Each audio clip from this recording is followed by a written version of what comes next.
Nós vamos ler do verso 1 ao verso 9.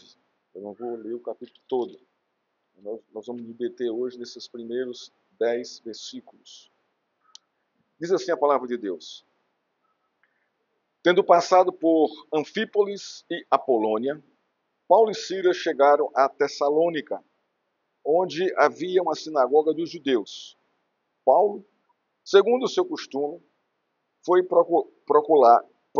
procurá-los e por 3 sábados discutiu com eles a respeito das Escrituras, expondo e demonstrando ter sido necessário que o Cristo padecesse e ressuscitasse dos mortos.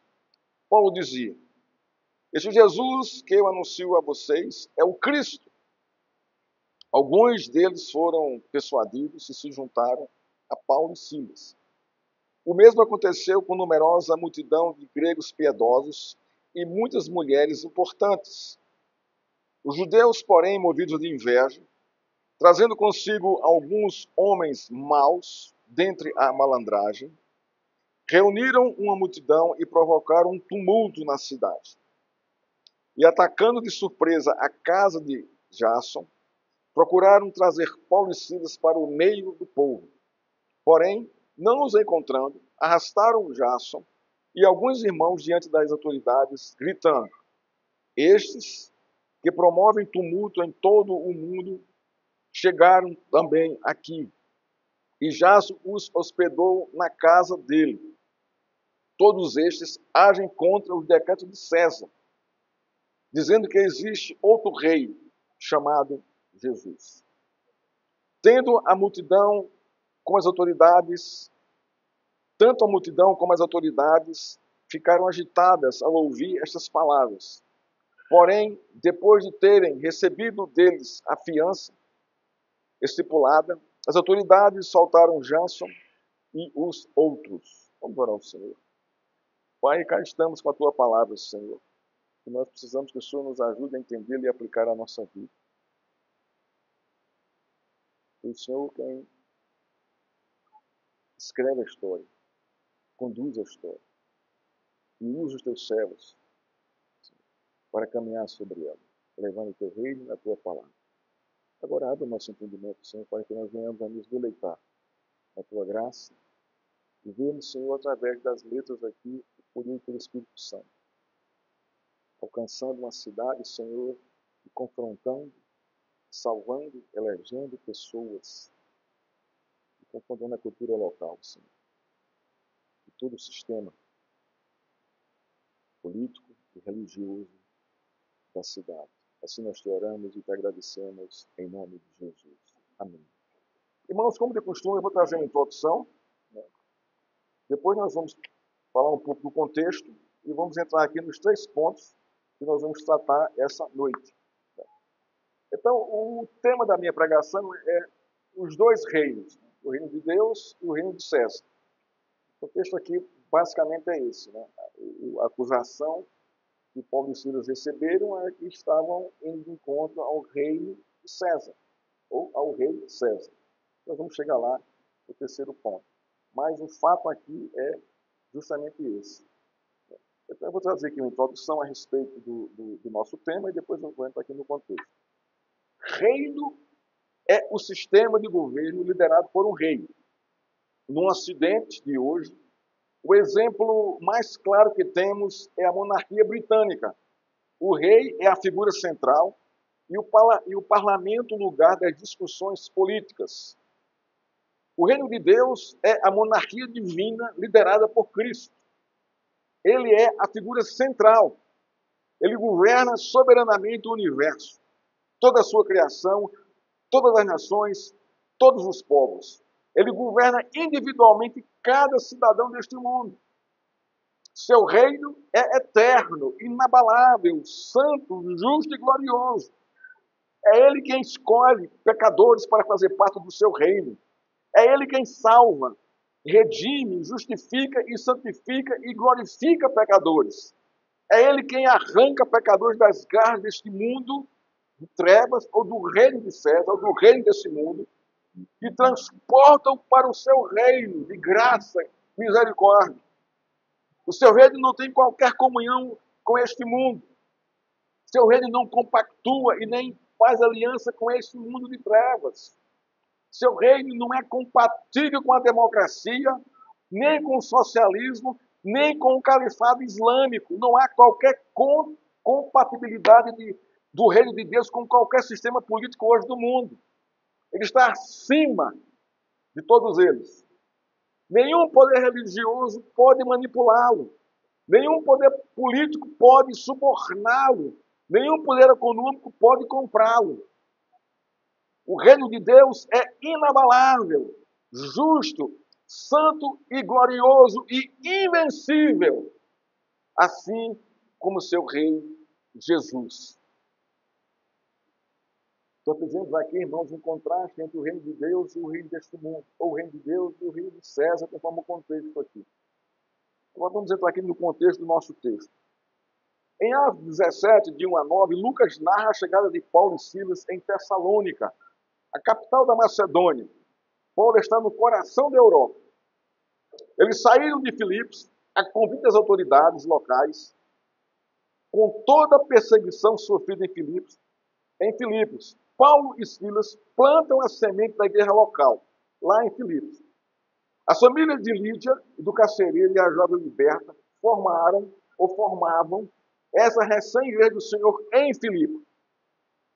Ao chegar em Tessalônica, onde havia a sinagoga, ele busca a liderança local e por 3 sábados discute, expõe e demonstra aos judeus locais e à população de modo geral o que a Escritura diz a respeito do Messias Jesus Cristo. O que nos impacta nesse contexto é o tempo que Paulo passou pregando na sinagoga local, tempo suficiente para plantar a igreja de Tessalônica. A reação de alguns judeus locais, quando viram o resultado provocado pelo reino de Deus, se levantaram contra Paulo e Silas sob a seguinte acusação: eles pregam sobre outro rei chamado Jesus, e isso contraria o decreto imperial que diz que César é Deus, é rei. Nesse contexto, vemos a declaração de guerra na Europa entre o reino de César e o reino de Deus. O modo do reino de César calar o reino de Deus é perseguindo e matando seus enviados para impor o seu tirano governo. Podemos entender o reino de César como o reino deste mundo, tenebroso, governado pelo diabo e seus aliados. Todos aqueles que se levantam para calar a voz de Deus por meio da sua igreja e de seus fiéis servos estão aliançados com o reino das trevas, com o reino do diabo, com o reino deste mundo, com o reino de César. Em Apocalipse, os aliados de Satanás são a besta que emerge do mar, que representa o poder político, econômico e cultural, e a besta que emerge da terra, que representa as falsas religiões do mundo. São esses poderes malignos que estão em guerra contra o reino de Jesus e sua igreja desde sempre. Então, o que acontece aqui em Tessalônica é justamente isso. A articulação do poder econômico, do poder político contra quem? E cultural contra o reino de Deus. As perseguições que Paulo e seus cooperadores vêm sofrendo na expansão do reino de Deus na Ásia e na Europa são promovidas pelas forças do mal que governam essas nações e estes povos. O reino de César está em guerra constante contra o reino de Deus. Esse aqui é o ponto. Quem vai vencer, irmãos? A gente não poderia nem discutir isso aqui. O reino de Deus é inabalável. É inabalável. Quando ele é plantado, irmãos, não tem como ele ser arrancado. Ele persiste, ele é firme, e ele confronta todo o reino que vem contra ele. Vamos nos deter em Atos 17, 1 a 9, focando no avanço do reino de Deus em Tessalônica em 3 pontos. Primeiro ponto, está nos versos 2 e 3. O reino de Deus se estabelece no coração do pecador por meio da exposição das Escrituras. Não tem outro modo, não tem outro meio. Segundo ponto, no verso 4. O reino de Deus transforma o coração do pecador por meio da pregação das Escrituras. E, por fim, o reino de Deus O reino dos homens se levanta contra o reino de Deus, versos 5 a 9. Ou o reino de César, ou o reino do mundo, se levanta contra, sempre contra o reino de Deus, versos 5 a 9. Vejamos aqui o nosso primeiro ponto. O reino de Deus se estabelece no coração do pecador por meio da exposição das Escrituras, versos 2 e 3. Paulo, verso 2, segundo o seu costume, foi procurá-los e por 3 sábados discutiu com eles a respeito da Escritura, expondo e demonstrando ter sido necessário que o Cristo padecesse e ressuscitasse dos mortos. Paulo dizia, esse Jesus que eu anuncio a vocês é o Cristo, é o Messias que vocês estavam esperando. Ele está aqui falando para os judeus, na sinagoga. Lucas narra nos versos 3 e 2 de Atos 17 que Paulo permaneceu 3 sábados na sinagoga discutindo e expondo as Escrituras e demonstrando a razão da morte e da ressurreição de Cristo. Primeiramente, ele arrazoou com os judeus locais a respeito das Escrituras. Precisamos entender que o foco do arrazoar ou do discutir de Paulo são as Escrituras do Velho Testamento. Não é o Novo Testamento, que ele não tinha sido formado. E também não é a tradição da cultura judaica. Paulo focou na Torá, nos profetas, que eles tinham já ali para leitura e estudo, não é? E para aprender aquilo ali, aquele contexto ali daquelas Escrituras. O verbo arrazoar ou discutir, como deve estar na sua tradução, significa ponderar, refletir, conversar, debater. Sendo assim, podemos perceber que havia um conhecimento prévio dos ouvintes, no caso dos judeus, a respeito das Escrituras.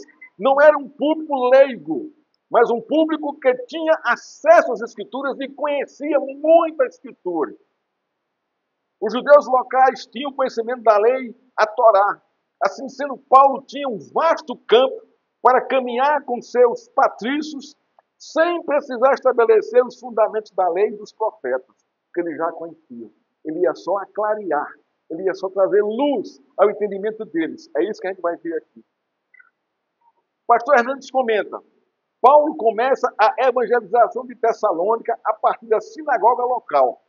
O que é que o autor, o que é que o pastor Hernandes está dizendo aqui? Que os judeus locais, mesmo com todo o conhecimento, irmão, da Escritura, precisavam ser evangelizados, isto é, conhecer o Messias a partir das Escrituras que eles tinham. A boa nova. Apesar dos judeus locais conhecerem a Torá, para Paulo eles precisavam ser evangelizados, isto é, precisavam conhecer o Evangelho da salvação exposta na Torá. É justamente em toda a Escritura que o Evangelho está revelado, desde Gênesis 3,15, com a promessa do Redentor. Isso é o Evangelho. A boa nova, a boa notícia. Os judeus locais precisavam conhecer e entender a revelação de Cristo na sua própria lei, no Velho Testamento. No verso 3, Lucas introduz um segundo verbo.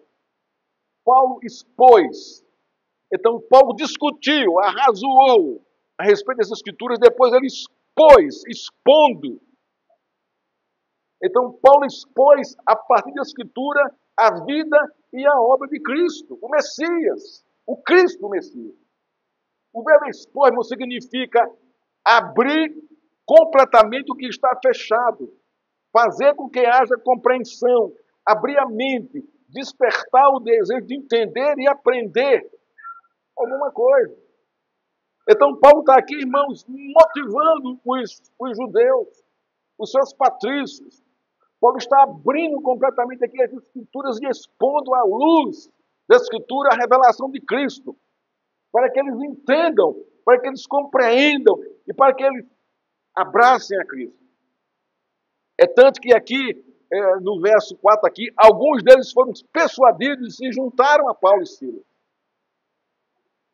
Então, Paulo, quando expôs por meio da Escritura a vida e a obra de Jesus, estava abrindo completamente para eles o que estava fechado a respeito do Messias na mente deles. Paulo estava abrindo a mente deles por meio da Escritura e despertando neles o desejo para entender e aprender a respeito do Messias de Deus, Jesus Cristo, irmão. Irmãos, observe o que está acontecendo aqui. Paulo não foi filosofar com os judeus. Paulo não foi discutir a cultura judaica ali em Tessalônica. Paulo não foi também discutir as tradições do judaísmo lá que está influenciando a cidade. Não, não era isso o seu interesse. Apesar de ser judeu e um fariseu. Não, ele não foi fazer isso. O foco de Paulo era justamente esse, abrir o entendimento deles por meio da Escritura, para que eles entendessem quem era Jesus Cristo. Era a palavra pregada. Não foi outra coisa, irmão. Não foi outra coisa. E o resultado aqui é logo de imediato aqui. Muitos se juntaram a ele. Muitos se converteram, abraçaram o que ele estava dizendo. Deus moveu, o Espírito Santo moveu esses homens, ele se converteu. Por isso que é errado a gente pensar, irmãos, que todo judeu perseguiu a Cristo. Isso não é correto, isso é falso. Isso é uma fake news para os nossos dias. Nem todo judeu, irmão, perseguiu a Cristo. Muitos foram convertidos ao Senhor. Muitos, mas muitos mesmo. E ainda hoje estão. Assim também como nós aqui, os descrentes perseguem, os gentios perseguem a Cristo. Da mesma forma. E muitos são salvos também. A gente não pode culpar os judeus pela morte de Cristo. Você não pode fazer isso. De uma forma totalitária. Você não pode fazer isso. Ali na crucificação de Cristo não tinha só judeus ali gritando crucifica, não. Tinha muito gentil ali, muito romano, muita gente de outras nações que estavam ali no embalo do tumulto ali. Naquela época de Cristo, muitos judeus se converteram. E muitos padeceram pela morte de Cristo. Isso é alegrado com a sua ressurreição, obviamente. Então, esse aqui é o ponto aqui. O terceiro verbo que ele usa aqui, irmão, é demonstrar. Ele fala aqui, ó, expondo e demonstrando ter sido necessário. Olha só, há uma necessidade premente para você ser salvo. Qual é? A crucificação e a ressurreição de Cristo. Senão, não tem salvação para ninguém. Esse aqui é o ponto. Era necessário que ele padecesse e ressuscitasse. Como ele está dizendo aqui, então Paulo está expondo aqui, não é? Toda a cristologia, a pessoa de Cristo, por que ele teve que morrer na cruz e por que ele ressuscitou. Então o verbo aqui demonstrar. Paulo estava demonstrando aos judeus a vida vicária de Cristo e a sua ressurreição dos mortos. A cruz, irmãos, e a ressurreição de Cristo são o centro das Escrituras. Sem estes dois fatos históricos, não existe salvação nem justificação de pecadores. Isso a gente precisa entender. Paulo fala sobre esse tema em 1 Coríntios 15, 14. Olha o que ele diz em 1 Coríntios 15, 14. E se Cristo não ressuscitou, é vã a nossa pregação e vã a nossa fé. Tamanha essa verdade. Por que nós temos fé, irmão? Por que nós pregamos? Porque nós cremos que Cristo ressuscitou. Esse é o fundamento da nossa fé e da nossa pregação e da profecia. A profecia aqui é a pregação da palavra de Deus. Ele também fala em 1 Coríntios 15, 17, diz assim, e se Cristo não ressuscitou, é vã a nossa fé e ainda permanecemos em nossos pecados.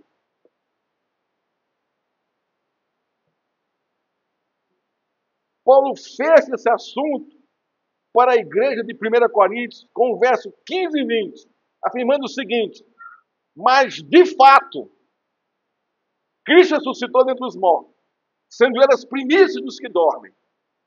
Contra fato, um argumento. Então, o fundamento de Paulo falar aqui, irmãos, da ressurreição de Cristo e da cruz, era um fato histórico, era uma realidade, não era um conto, uma mitologia, não era algo inventado por ele ou pela religião local, não tem nada disso aqui. Aqui é um fato, uma realidade. Sobre a cruz, Paulo fala em 1 Coríntios 1,18, Certamente, a palavra da cruz é loucura para os que se perdem. E é verdade, porque não creem. Mas para nós, que somos salvos, poder de Deus. Agora, irmãos, olha a contradição. Poder de Deus sendo revelado na cruz para a minha e sua salvação. Como é que pode isso, irmãos? É algo assim esquisito, estranho. A vitória de Cristo, o poder de Deus estava ali na crucificação do seu filho. Mas com um objetivo: a salvação do seu povo, não era outro. Por isso, irmãos, que a cruz ela é central ao cristianismo. Por isso que a ressurreição de Cristo é central ao cristianismo. Não há que cristianismo tenha esses dois fatos históricos, a sua crucificação e a sua ressurreição. E é isso que Paulo está expondo aqui para os judeus. Ele diz em Gálatas 5:11: Eu, porém, irmãos, se ainda prego a circuncisão, porque de contínuo porque eu de contínuo estou sendo perseguido. O homem está desfeito do escândalo da cruz. Ora,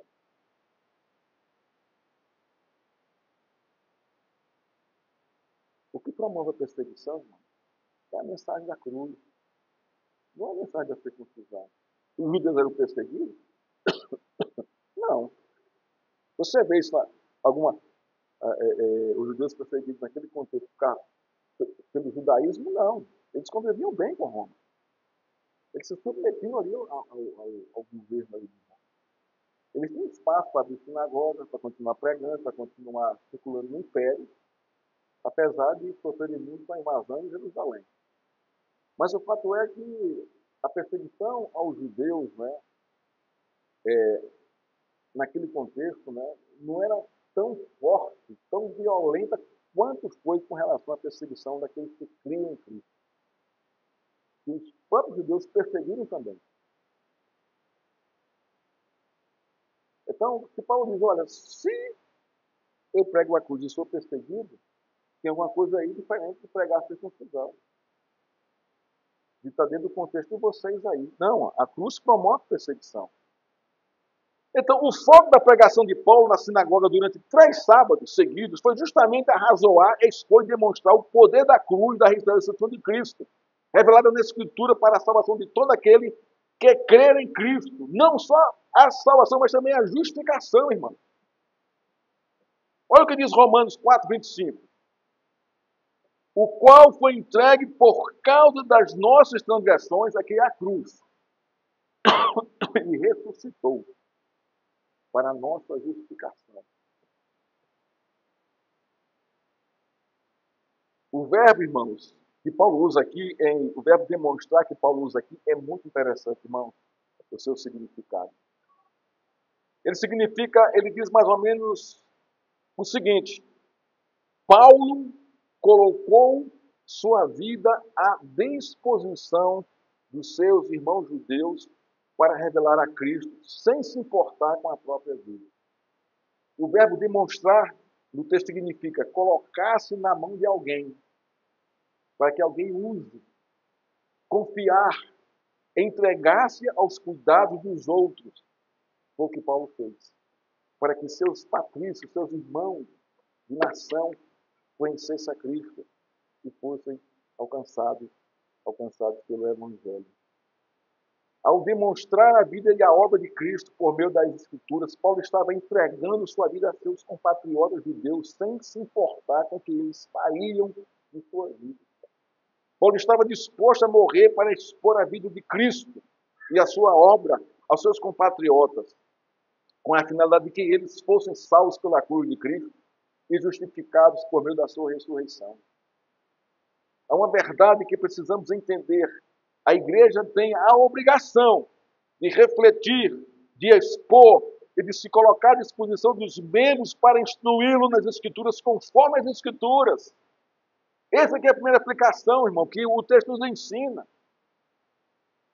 A liderança da igreja tem esse papel de debater, de arrazoar, de expor, de demonstrar as Escrituras. Não mais que isso. De uma forma fiel, de uma forma clara, límpida, saudável, para que a igreja cresça no entendimento a respeito do Evangelho de Cristo. Esse aqui é o primeiro ponto. Porque nós temos escola bíblica dominical, irmãos. Ali é um arrazoar, é um expor, é debater, discutir, é demonstrar as escrituras.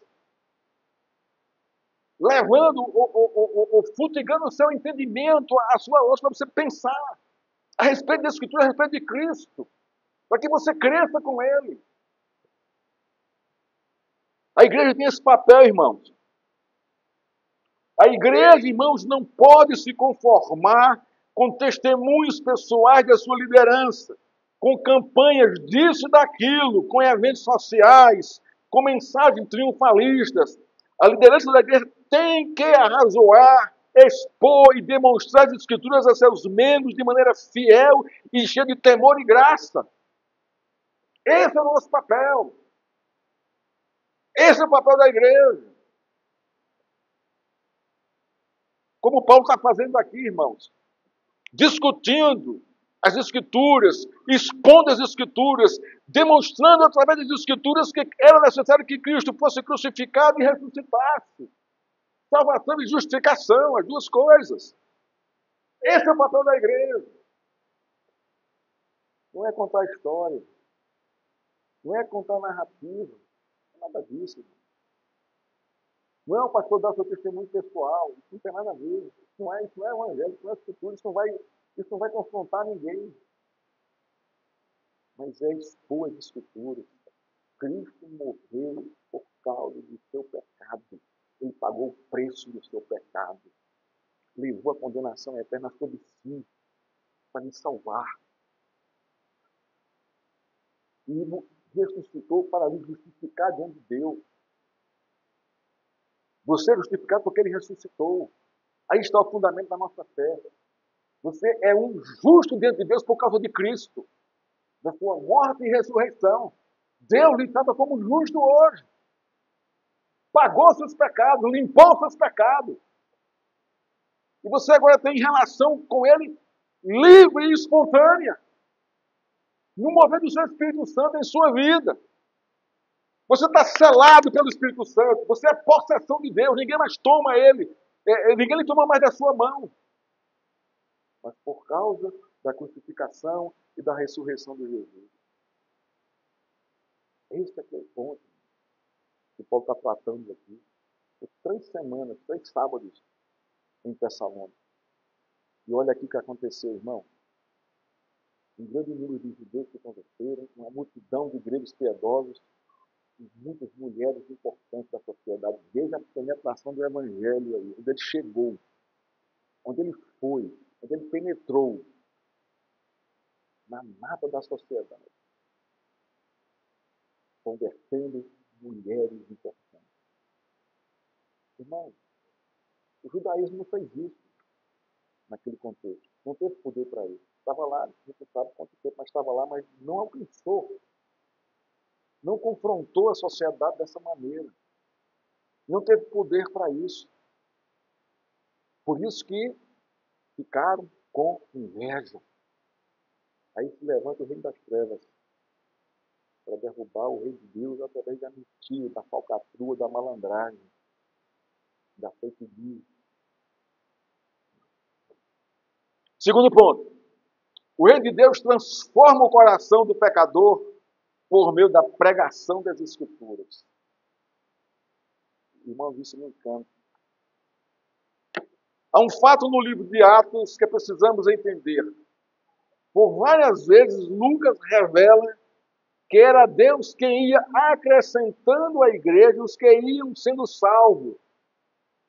Esta verdade está atrelada à pregação genuína do Evangelho de Jesus Cristo.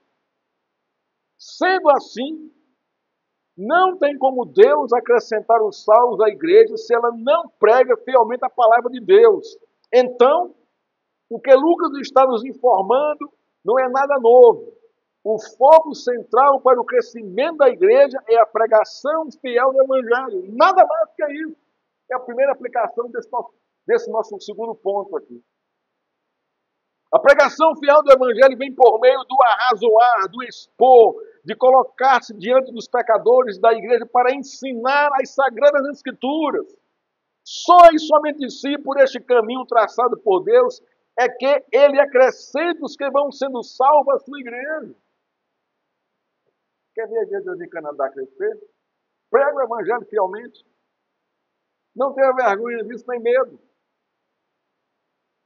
Isso aqui vai encher de gente, irmão. Porque não é você que vai trazer.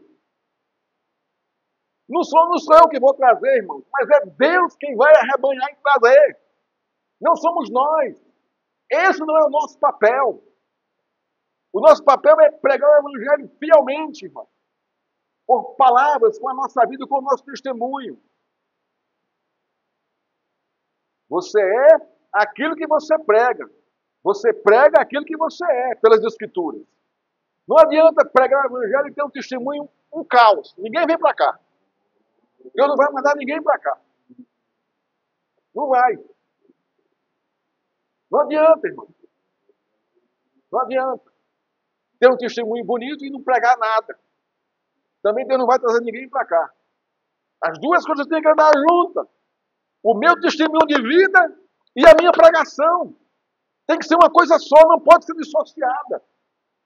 Porque senão Deus não acrescenta a sua igreja os que vão sendo salvos. Por isso que é tão importante o nosso testemunho, irmãos. Não só de palavras, mas de ações, de atitudes, de postura, de moralidade, as pessoas têm que ver isso. Não? Desculpa. Fulano é diferente. Ele não se envolve com isso, não se envolve com aquilo. Ele não aceita a cultura. Mas ele combate a cultura de uma forma fiel, bíblica. Essa aqui é a questão, irmão. O testemunho de Paulo e Silas aqui, irmãos, e a sua pregação condiziam com a realidade.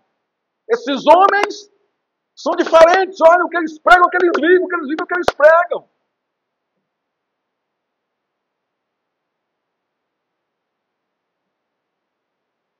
Observe, irmãos, que não há qualquer tipo de apelo, nem drama emocional para levar o ouvinte a uma tomada de decisão. Quem faz o apelo é o mover do Espírito Santo através da pregação fiel da palavra de Deus. Diz aqui o texto. Alguns deles foram persuadidos e se juntaram a Paulo e Silas. O mesmo aconteceu com numerosa multidão de gregos piedosos e muitas mulheres importantes. Nunca viram Paulo na vida. Não tinha qualquer relação com ele. Para dizer, não, esse cara é carismático, olha só. Não, eles não viram. Eles não conheciam Paulo, irmão. Mas eles ouviram que Paulo pregava e viram através do céu da sua vida que a pregação de Paulo condizia com as Escrituras e do modo que ele vivia. O verso 4 deixa isso claro. Alguns deles foram persuadidos e se juntaram a Paulo e Silas. O mesmo aconteceu com numerosa multidão de gregos piedosos e muitas mulheres. O verbo persuadir no contexto aqui do texto pode significar escutar, obedecer, submeter-se e sujeitar-se. Alguns judeus foram persuadidos, se sujeitaram, se submeteram à palavra de Deus. Olha que coisa linda isso aqui, irmãos. Irmãos, quem sujeita o homem a alguma coisa?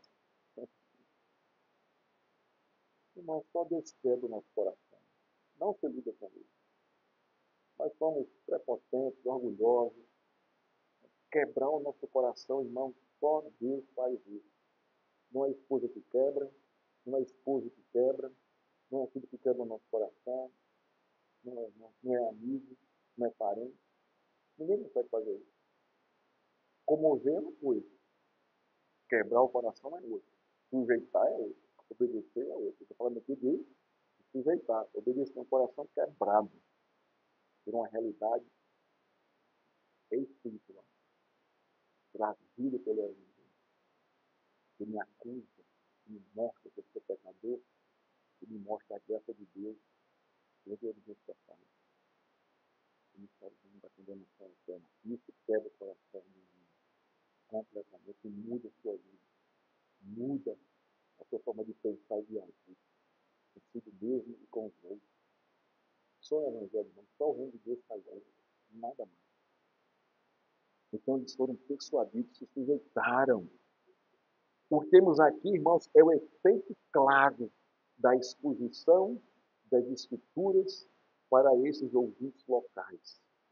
Não foi Paulo que persuadiu as pessoas, mas a exposição da Escritura de modo claro e correto. Foi o poder do Espírito Santo, por meio das Escrituras, que fez com que os ouvintes de Paulo dessem ouvido à exposição das Escrituras e se submetessem a elas, fossem quebrados pela ação de Deus em seus corações. Foi o poder do reino de Deus, do reino de Cristo, que transformou o coração daqueles pecadores. Foi o reino de Deus, exposto fielmente por um servo fiel de Deus, que transformou o coração dos ouvintes. Deus estava acrescentando salmos à igreja de Tessalônica e fazia isso por meio da pregação fiel das Escrituras. Isso vai ser assim no livro de Atos o tempo todo. A igreja inventa um monte de coisa hoje no nosso tempo. Campanha disso, campanha daquilo, 7 missões para isso, 7 missões para o crescimento, igreja com propósito, em célula, não sei o quê, inventa um monte de coisa. Um monte de coisa. Minha filha, né, ela tem umas amigas, né, e participa de uma célula da igreja Batista Central. Todo final de semana, toda sexta-feira, ela se reúne para estudar um tema e por aí vai. E eu pergunto, como é que foi, Ana? Aí ela chega me contando as coisas e fala, eu não acredito em nada, isso aqui. Não tem uma supervisão. São todos leigos, jovens, que se aventuram, recebem uma cartilha, né, e pregam nessas mãos em cima dessa cartilha, sem qualquer conhecimento das escrituras, sem qualquer fundamentação. Isso é uma tristeza, irmão. É uma tristeza isso. Isso não promove o crescimento de igreja, isso promove um inchaço na igreja do Rio. Não há supervisão, não há um líder capacitado assim, que entenda, que possa trazer a realidade, a fidelidade das Escrituras e aplicar os princípios corretos a essa turma, a esses jovens. É isso que acontece no nosso dia. Igreja com mais de 7 mil membros, funcionam dessa forma. Célula, grupo, mas falta estrutura, falta palavras. As pessoas não estão mais valorizando isso. Hoje é tudo muito imediatista, ninguém quer parar para ouvir, ninguém quer parar para aprofundar na escritura mais.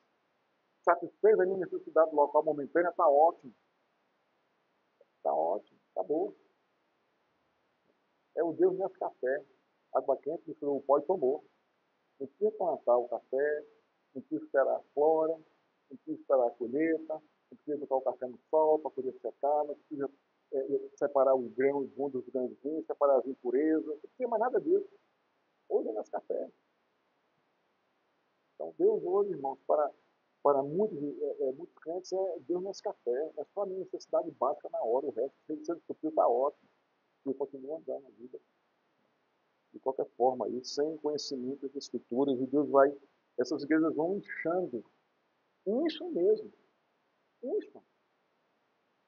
Ande pelo bairro aí agora, e como é que as igrejas, essas igrejas pentecostais e neopentecostais estão inchadas de gente.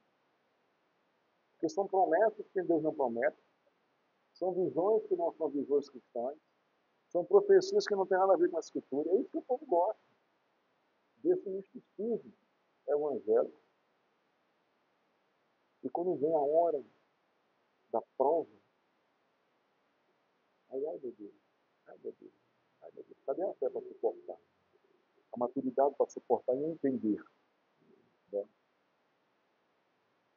Observe que no texto, que primeiro foram os judeus que abraçaram a fé em Cristo. Provavelmente esses estavam na sinagoga. Depois Lucas narra a conversão de uma assembleia inteira que ouvia a pregação aqui, os gregos piedosos. E depois, irmãos, mulheres importantes estavam nesse contexto também. E é isso que chama a nossa atenção, irmãos. A penetração do evangelho na sociedade local alcançou mulheres importantes. Ora, onde é que estão mulheres importantes? Estão aonde? Na classe A, lá em cima. Ninguém aqui tem acesso. E nós não somos importantes. Na verdade, se você acha que é importante, você está com a sua imagem completamente errada. São mulheres proeminentes que têm poder político e econômico. A gente não tem isso nada nas mãos. Mas muita gente acha que tem, né? E é importante dentro da igreja. Isso não é. O evangelho penetrou lá e alcançou essas mulheres. Lucas é bem fácil aqui. Bem fácil. O evangelho transformando mulheres. Não é o feminismo que vai transformar as mulheres. Não é o empoderamento feminista da razão para as mulheres viver. Isso é falsa religião. Isso é uma coisa do inferno. Isso não vai satisfazer mulher nenhuma. O feminismo nunca foi uma corrente normal. É uma corrente que vem do inferno para destruir famílias, pessoas. O empoderamento da mulher é algo diabólico também. A besta que é nacional, o poder político, o poder econômico. Junto, aliado com a besta, com os filhos da terra, as falsas religiões, as falsas ideologias, está tudo aí. Paulo fala aqui que essas mulheres foram alcançadas pelo Evangelho e transformadas em sua vida. A razão de viver o Evangelho de Deus. Graça de Deus. Isso transforma a vida de qualquer pessoa e dá sentido à vida da mulher. Deus não criou mulher para ser empoderada. Deus não criou mulher para fazer parte do movimento feminista. Esse não é o propósito. A mulher tem um papel tremendo na cultura. Ela é uma auxiliadora, uma mulher idônea. Isso é tremendo, gente. Isso é saudável, isso é consolador. Sabe? Isso é tremendo aqui. Né? Lucas não aprofunda a narrativa quem eram essas mulheres, nem o local que Paulo pregou para elas serem alcançadas pelo Evangelho do Reino de Deus. Mas o fato é, o Evangelho de Cristo penetrava a alta sociedade tessalônica. Lucas está nos dizendo que Deus não faz acepção de pessoas, raças, classes sociais, cor, beleza. O Evangelho de Cristo penetra os corações dos pecadores, trazendo a salvação e a reconciliação com Deus. Esse aqui é o ponto. Esse aqui é o ponto. Pastor Hernandes comenta sobre a pregação de Paulo aqui em Tessalônica, aqui no comecinho desse texto aqui. Ele fala, abre aspas, era uma pregação centrada na palavra de Deus, era uma pregação revestida de poder e uma pregação marcada por profunda convicção. Eu sei o que eu estou pregando. Essa aqui é a convicção que ele faz. Paulo sabia o que estava pregando. Quando olhamos para a maioria das pregações de nossos dias, vamos perceber que essas características da pregação de Paulo foram esquecidas, foram deixadas de lado em nosso contexto hoje. Não são todas, igrejas, mas muitas delas. Não existe mais púlpito, mas uma mesinha no centro do palco. Há um palco, uma mesinha, e o pregador fica indo e voltando. Indo e voltando. Não existe mais Bíblia na mão do pregador, mas um tablet ali em cima da mesa. Ele vai e volta e passa a vista e continua pregando. Não existe mais exposição real e direta da Escritura, mas são contadas longas histórias numa conversa informal. São os coaches evangélicos, hoje em nosso dia. As pregações não levam mais o ouvinte ao choro, ao clamor a Deus e ao desespero pela misericórdia de Deus por causa da convicção de pecado que as Escrituras apontaram e confrontaram o ouvinte com a pregação. As pregações de hoje colocam o homem no centro e Deus a seu serviço. A maioria das igrejas dos nossos dias estão inchadas de pessoas enganadas e que se auto-enganam, crendo no evangelho sem cruz, num Cristo bobo e manipulado, defende uma nova interpretação das Escrituras, a cultura do século XXI. É o nosso contexto de hoje. Um liberalismo exacerbado. Paulo pregou fielmente a palavra de Deus, e Deus ia acrescentando os que iam sendo salvos ao seu reino. Só o reino de Deus, só o reino de Cristo tem o poder de transformar o coração do pecador. E Tessalônica estava sendo transformada pela pregação do Evangelho de Cristo. Foi isso que provocou tamanha inveja no coração de alguns judeus locais, que contrataram os malandros para levantarem um tumulto e acusarem falsamente o que Paulo e Silas estavam fazendo. É o nosso terceiro ponto. O reino dos homens se levanta contra o reino de Deus. Versos 5 a 9. Olha o que diz o texto. Os judeus, porém, movidos de inveja, trazendo consigo alguns homens maus dentro da malandragem, reuniram a multidão e provocaram um tumulto na cidade. Então, quem provocou o tumulto na cidade? Os judeus e os malandros. Não foi Paulo e Silas. Mas acusaram ele de terem feito esse tumulto. E atacando de surpresa a casa de Jason, onde Paulo estava hospedado, procuravam trazer Paulo e Silas para o meio do povo. Porém, não os encontrando, arrastaram Jason e alguns irmãos diante das autoridades, gritando: estes que promovem tumulto em todo o mundo chegaram também aqui. Olha só, quem foi que promoveu o tumulto? Eles estavam em casa, deviam estar orando, alguma coisa, especulação minha. Mas não foram eles que provocaram o tumulto. Está vendo aqui a fake news aqui, a manipulação que ela faz. Joga o povo contra Deus, contra Cristo, contra o Evangelho, assim como foi feito a crucificação de Cristo, a manipulação do sinédrio de alguns judeus ali, que lançaram Jesus contra o povo e o povo escolheu Barrabás. Esse aqui é o ponto. Estes que promovem tumulto em todo o mundo chegaram também aqui, e já se os hospedou na casa dele.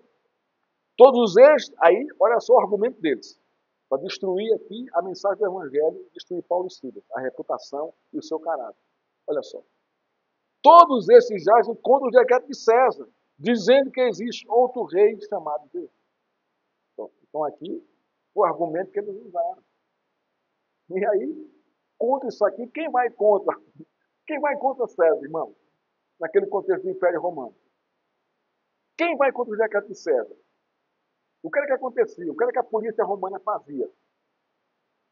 Tirava sua cabeça do pescoço. Acabou-se. Não tem apelo. O decreto de César tinha que ser cumprido. Era palavra que não tem apelo. Se você quebrou, não tem arrependimento. Você tem que morrer. Esse aqui é o ponto. Não devemos estranhar a narrativa dos versos 5 a 9. Antes, pelo contrário, deve ser algo que deveríamos esperar na narrativa de Atos. O que está acontecendo nos versos 5 a 9 é o mesmo que houve em Filipos. O Evangelho provocou mudanças profundas na vida da sociedade e na religiosidade, né, dessas cidades, ao ponto de se levantarem contra Paulo e Silas. O verso 4 fala de várias conversões de judeus, gregos e muitas mulheres importantes. Isso aponta para o impacto da pregação do Evangelho em Tessalônica. Bastou 3 sábados de disposição fiel das Escrituras para a cidade ser impactada pelo poder de Deus através da pregação de Paulo, que arrazoava, expunha e demonstrava as Escrituras. A palavra da cruz e da ressurreição de Cristo. O impacto foi imediato. Assim como em Filipos, Paulo e Silas foram acusados de promover uma revolução contra o imperador, quebrando os decretos de César.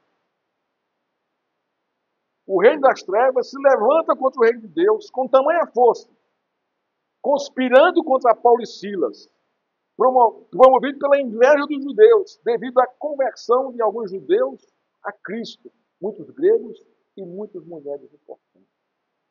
Os judeus invejosos contrataram alguns malandros, atacaram a casa de Jason onde Paulo e Silas estavam hospedados. Arrastaram já os seus irmãos para o tribunal popular com duas acusações. Paulo foi acusado sem a sua presença, mas foi acusado também. A primeira, eles promovem tumulto, aqui no verso 6. Transtorno, ou promovem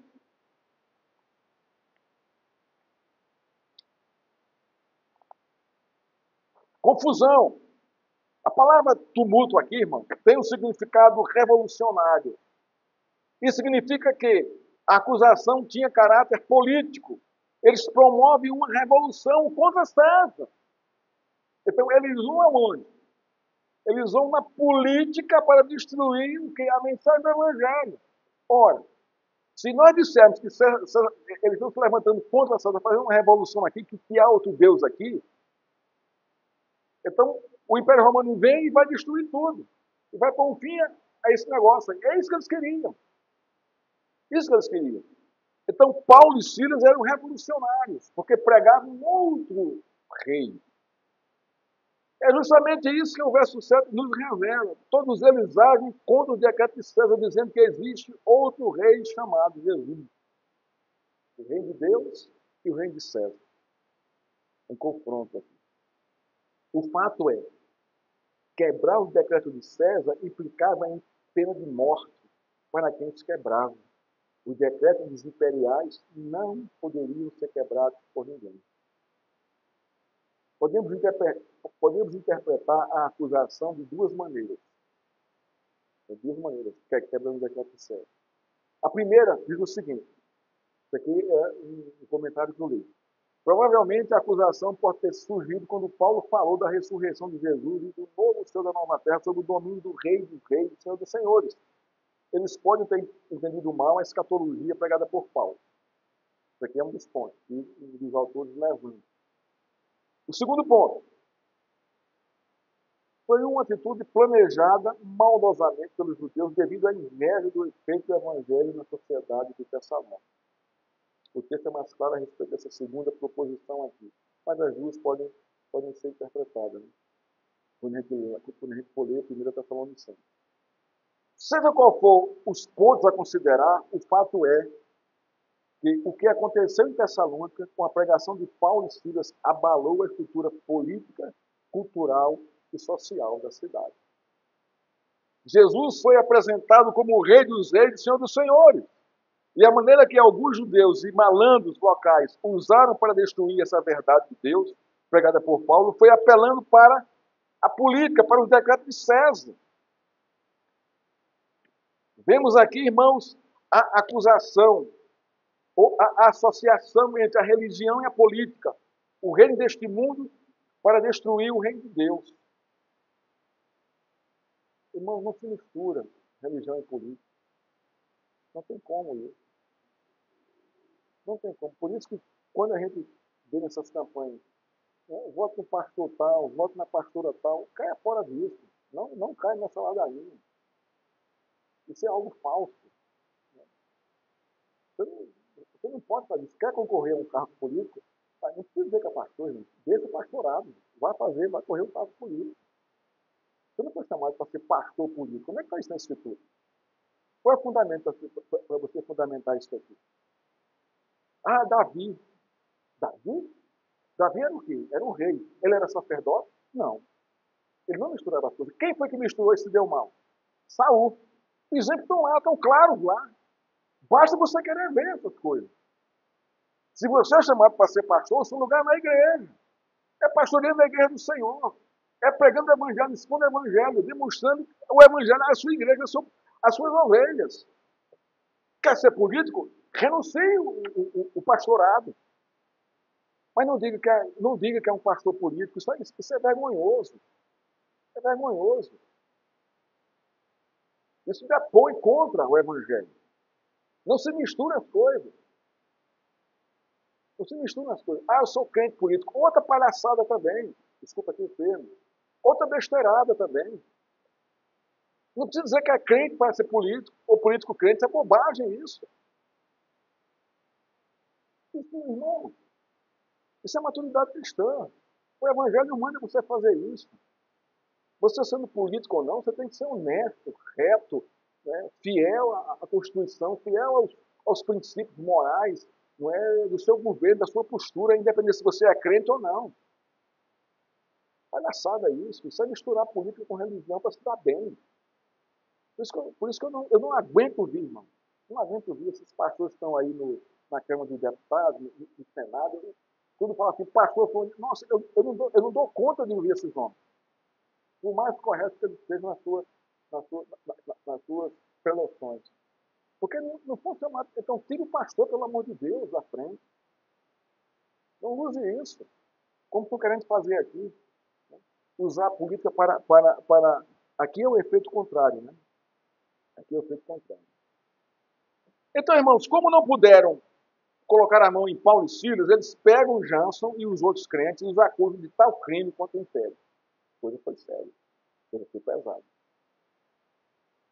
O pastor Hernandes comenta o verso 8 e 9 usando John Stott, revelando o significado da fiança estabelecida pelas autoridades locais para a soltura de Jason e dos outros crentes que estavam com ele, como está aqui no verso 9 aqui. Porém, depois de terem recebido deles a fiança estipulada, as autoridades soltaram Jason e os outros. O que isso significa aqui no contexto do texto?